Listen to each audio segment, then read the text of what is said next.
Hello, আসসালামু আলাইকুম guys. আমি আজকে মধুর বাসাটা আবার আজকেও ভাঙবো। আজকে অনেক মধু হয়েছে দেখলাম। আর এলো ধুমা, ঠিক আছে, না আগুন জ্বালাতেছি, এলো ধুমা। আর তো গায়েস আমার লগে কেউ নাই, ঠিক আছে। আমি এটারে এখন তো মনে করেন ক্যামেরা ধরতে পারবো না, ভাঙেছে, তারপর আবার দেখাবো। এখন কিন্তু দেখাই মধু জায়গাটা কোন জায়গা তাহে মধুটা, এইটা আমি আপনারা দেখাইতেছি, ঠিক আছে। তো দেখেন, তারপরে আবার কাটটা সেটা দেখাবো।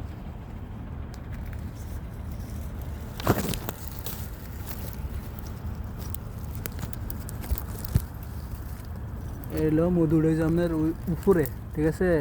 এই দেন এই জায়গাটা, এই দেন, এই দেখছেন একদম টাটকা। বাইরে ভাই খাইলে যে শান্তি। আহ, এই জায়গাটা পুরোটা মধু, দেখছেন। এই জায়গাটা পুরোটা সাদা যতখানি জায়গা আছে, এই জায়গাটা উপর থেকে পুরোটা হচ্ছে মধু।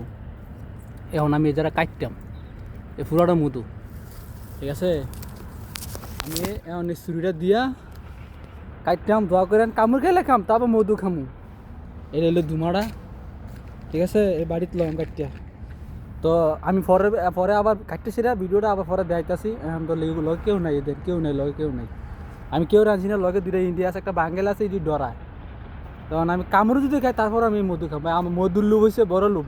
আমার নিচে এত নিচে মধুর বাসা, আমি না ভেঙে খাইয়া পাইলাম। আরেকবার ভেঙে খাইছি, দেখাইছি ভিডিও। আজকেও দেখালাম সরাসরি, আজকেরটা বেশি, কারণ আমার পয়সা আগারা এই কারণে জমাইয়া একদম কমপ্লিট করে রাখছে। তারা আমার পয়সার আগে খেয়ে শেষ করে নেবো, এর আগে আমি শেষ করে দেবো।